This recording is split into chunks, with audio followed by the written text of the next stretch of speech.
এই মুহূর্তের একটি বড় খবরে নজর রাখবো। বীরভূমের সিউড়িতে ফের তৃণমূল বনাম তৃণমূল। সাংসদ শতাব্দী রায়ের সামনেই অঞ্চল সভাপতি ও ভাইকে মারধর করা হয়েছে। একেবারে সেই মুহূর্তের ছবি রেখেছি, কি ঘটেছে আমরা একটু বুঝে নেওয়ার চেষ্টা করি।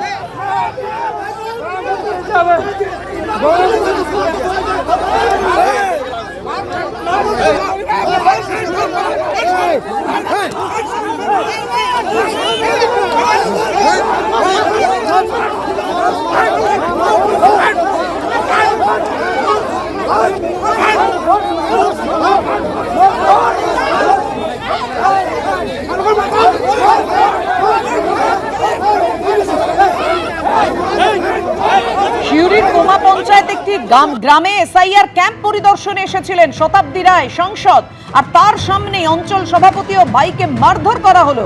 আহতদের হাসপাতালে নিয়ে গেলেন সাংসদ।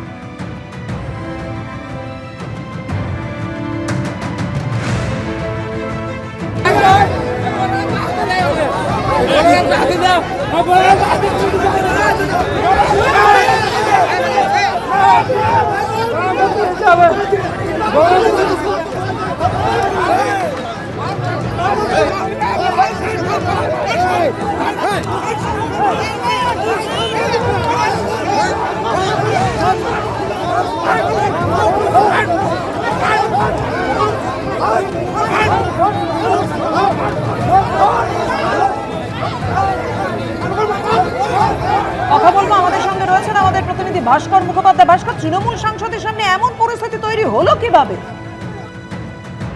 একদমই, দেখো আজকে এসআইআর যে ক্যাম্প চলছে সেই ক্যাম্প পরিদর্শনে আসেন বীরভূমের সাংসদ শতাব্দী রায়, এবং তিনি যখন সিউড়ি ২ নম্বর ব্লকের কোমা অঞ্চলের গাংটে গ্রামে যখন গেছিলেন, সেই সময় তার সঙ্গে ছিল ওই কোমা অঞ্চলের তৃণমূলের অঞ্চল সভাপতি বলরাম বাগদি এবং তার ভাই এবং অন্যান্য তার সমর্থকেরা। এবং হঠাৎ করে এই গাংটে গ্রামে তার বিরোধী গোষ্ঠী অর্থাৎ সিউড়ি ২ নম্বর ব্লকে যিনি ব্লক সভাপতি রয়েছেন নুরুল ইসলাম, তার লোকজন মারধর করে বলে অভিযোগ। এবং পুরো ঘটনাটি ঘটে সাংসদের সামনেই। এবং তিনি গাড়িতে ছিলেন, বলরাম বাগদি তার গাড়িতেই ছিল, এবং তিনি নেমে যখন মানুষের সঙ্গে কথা বলছিলেন এবং সাংসদকে পরিচয় করাচ্ছিলেন, সেই সময় হঠাৎ এই আক্রমণ এবং বেধড়ক দুজনকে পেটানো হয়। এবং তার দলের সমর্থকদের সঙ্গে তার বিরোধী গোষ্ঠী অর্থাৎ ব্লক সভাপতি গোষ্ঠীর মধ্যে মারপিট শুরু হয়েছে এবং পুরোটাই ঘটে সংসদের সামনে। পরে সাংসদই এই অঞ্চল সভাপতি তৃণমূলের যিনি অঞ্চল সভাপতি বলরাম বাগদি এবং তার ভাইকে উদ্ধার করেন এবং সেখান থেকে বার করে নিয়ে যান। পরে তাদেরকে হাসপাতালে নিয়ে যাওয়া হয়েছে। এবং এই সিউড়ি ২ নম্বর ব্লকের কিন্তু আমরা যদি দেখি গত ১ বছর ধরে এই বারবার এখানে তৃণমূলের গোষ্ঠী দ্বন্দ্ব হয়েছে। একটি গোষ্ঠী ব্লক সভাপতি হচ্ছেন জেলা সভাধিপতি কাজল শেখ ঘনিষ্ঠ, অন্যদিকে এই বলরাম বাগদি এবং অন্যান্য যারা রয়েছেন তারা হচ্ছেন অনুব্রত মণ্ডল ঘনিষ্ঠ। এবং এই দুই গোষ্ঠীর মধ্যে এই সংঘর্ষ হয় একাধিকবার। এমনকি তৃণমূলের যখন জেলাকে নিয়ে বৈঠকে বসেছিলেন অভিষেক বন্দ্যোপাধ্যায়, তখন ঠিক হয়েছিল এখানকার যিনি ব্লক সভাপতি আছেন নুরুল ইসলাম, যিনি পূর্ত কর্মাধ্যক্ষ জেলা পরিষদের, তাকে সরানো হবে তার পদ থেকে, কারণ তিনি 2টো পদে রয়েছেন। কিন্তু পরবর্তী ক্ষেত্রে আমরা দেখি যখন নতুন লিস্ট বেরোয় সেক্ষেত্রে কিন্তু ব্লক সভাপতিকে সরানো হয়নি। তারপর থেকেই আবার শুরু হয়েছে একের পর এক ঝামেলা। এবং পুলিশ ঘটনাস্থলে, সিউড়ি থানা পুলিশ ঘটনাস্থলে গিয়ে যে পরিস্থিতি নিয়ন্ত্রণে আনার চেষ্টা করছে। যখন আমরা সাংসদের সঙ্গে কথা বলতে চেষ্টা করি, তিনি এই বিষয়টা এড়িয়ে যাওয়ার চেষ্টা করেছেন। এবং যখন আমরা প্রশ্ন করি যে এটা কি গোষ্ঠী সংঘর্ষ, তিনি বলেছেন না, দেখুন কোনো একটা গন্ডগোল হয়েছে, আমি জানার চেষ্টা করবো যে কি হয়েছে না হয়েছে। যেহেতু পুরো ঘটনাটা আমার সামনে ঘটেছে, তাই তিনি বলেছেন যে তিনি পুরো বিষয়টি দেখবেন, এইভাবে তিনি এড়িয়ে গেছেন। কিন্তু একটা জিনিস ঘটনা যে বারবার এখানে যখন দলীয় সংঘর্ষ হচ্ছে, সেইভাবে কিন্তু দলের তরফ থেকে কোনো ব্যবস্থাই না হয়নি বলে স্থানীয়দের অভিযোগ। কারণ একবার দুবার নয়, আমরা গত 1 বছরে প্রায় 30 থেকে 40 বার এখানে দলীয় সংঘর্ষ হচ্ছে, এবং দুটোই হচ্ছে তৃণমূল গোষ্ঠীর মধ্যে। এবং প্রতিবারই একাধিকবার মাথা ফেটেছে, কারো হাত পা ভেঙেছে।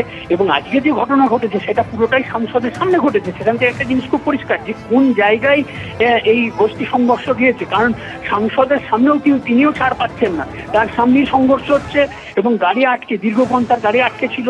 এবং তারপর সেখানে সিউড়ি থানা পুলিশ খবর পেয়ে ঘটনাস্থলে যায় এবং সবাইকে সেখান থেকে নিয়ে আসে, এবং সাংসদ নিজে এই বলরাম বাগদি এবং তার ভাইকে সেখান থেকে উদ্ধার করে নিয়ে যায়। কিন্তু ঘটনাটি যে দীর্ঘদিন ধরেই ব্লক সভাপতি যিনি নুরুল ইসলাম, তাকে তিনি 2টি পদে রয়েছেন, পূর্ত কর্মাধ্যক্ষ, তিনি জেলা পরিষদের গুরুত্বপূর্ণ পদ, তার সঙ্গে ব্লক সভাপতি কেন তাকে সরানো হলো না সেটা নিয়েও যেমন বিতর্ক উঠছে। একইভাবে অনুব্রত মণ্ডল গোষ্ঠী তারা কেন বারবার সংঘর্ষে জড়াচ্ছে? কারণ দল কিন্তু কঠোর নির্দেশ দিয়েছিল, অভিষেক বন্দ্যোপাধ্যায় বলে দিয়েছিল যে সিউড়ি 2 নম্বর ব্লকে কিন্তু কোনো রকম কোনো বিশৃঙ্খলা বরদাস্ত করা হবে না, সেটা তিনি নির্দেশ দিয়েছিলেন। কিন্তু সেই শীর্ষ স্তর থেকে নির্দেশ এলেও সেই নির্দেশ মানতে এক প্রকার অস্বীকার করে যেখানকার যারা স্থানীয় নেতৃত্ব রয়েছে। এবং স্থানীয় বিজেপির জেলা সভাপতি ধ্রুব সাহার বক্তব্য হচ্ছে যে এলাকার দখল কার থাকবে, কারণ পঞ্চায়েতে কি বিপুল পরিমাণ টাকা খরচা হচ্ছে, 100 দিনের কাজ শুরু হবে, এই কার দখলে থাকবে সেটা নিয়েই সংঘর্ষ। পাপিয়া, ধন্যবাদ তোমায়।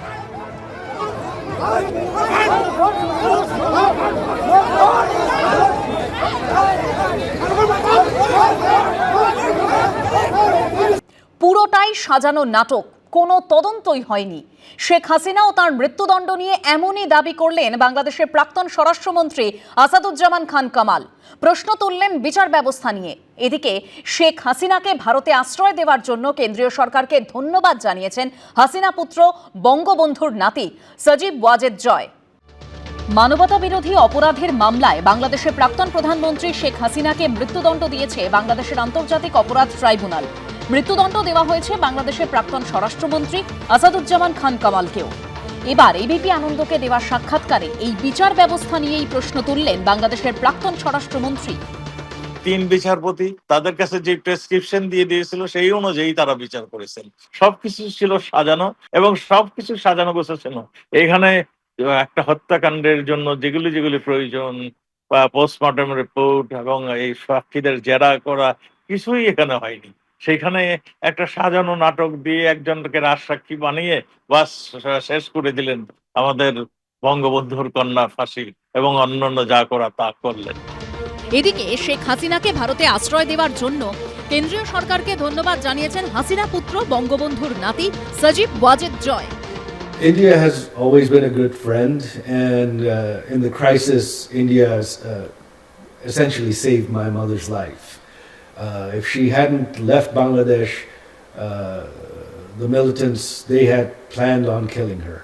So I'm eternally grateful to Prime Minister Modi's government for saving my mother's life. বাংলাদেশে আওয়ামী লীগের নেতা কর্মীদের ওপর আক্রমণ থেকে হিন্দুদের ওপর অত্যাচার প্রতিবাদে সরব হয়েছেন প্রাক্তন স্বরাষ্ট্রমন্ত্রী। চিন্ময় প্রভু যিনি মানে হিন্দু ধর্মকে একটা আলোকিত মানে ধর্ম করার জন্য যিনি পরিশ্রম করে যাচ্ছেন, আদর্শ উদ্দেশ্য নিয়ে তিনি সারা বিশ্বে আজকে সবার কাছে জনপ্রিয় এবং সবার কাছে একজন জ্ঞানী মানুষ হিসাবে পরিচিত, তাকে জেলখানায় যেতে হয়েছে কেন? সেটা তো আমাদেরও প্রশ্ন। 5 আগস্টের পরে অনেক হিন্দু মানে হত্যা করা হয়েছে, অনেক হিন্দু সম্প্রদায়ের লোককে বসত বাড়ি মানে আগুন দিয়েছে। মোহাম্মদ ইউনুস বাইরের কোন শক্তির পুতুল হয়ে যাবতীয় কাজ করছেন বলেও অভিযোগ করেছেন আসাদুজ্জামান খান। ইউনুস মানে একটা টার্গেট ছিল 1/11-এর সময় সেটা নতুন দল তৈরি করে খালেদা জিয়া এবং আমাদের মাননীয় প্রধানমন্ত্রী শেখ হাসিনার বাদ দিয়ে নতুন একটা কিছু করার জন্য তিনি চিন্তা করেছিলেন, চেষ্টা করেছিলেন, সেটা ফেল করেছেন, অনেকবার চেষ্টা করেছেন, ফেল করেছেন। এইবার সে একটা মেটিকুলাস ডিজাইনের মাধ্যমে এবং বাইরের শক্তির সহযোগিতা তিনি আজকে আসছেন। এখন মানে সেই যে ধরেন দেশ বিরোধী যত কর্মকাণ্ড সেগুলি সে একের পর এক করে যাচ্ছে। যেমন বিদেশিদের সঙ্গে কতগুলি চুক্তি করেছে, পোর্টগুলি যেটা নাকি মাননীয় প্রধানমন্ত্রী কোনোদিন চট্টগ্রাম পোর্টটাকে কাউকে দেয়নি, সেইটাও তারা দিয়ে দিয়েছেন। আমি মনে করি ইউনুস যেটুকু করে ফেলছে এবং যা এখন জঙ্গি সংগঠন ইসলামী মানে জামাত ইসলাম, এরা ক্ষমতায় আসার জন্য এরা এখন ইউনুসের ঘাড়ে পা রেখেছেন। আগামী বছর ফেব্রুয়ারিতে বাংলাদেশে নির্বাচন হওয়ার কথা। অর্ণব মুখোপাধ্যায়ের রিপোর্ট, এবিপি আনন্দ। এবিপি আনন্দ, এগিয়ে থাকে, এগিয়ে রাখে।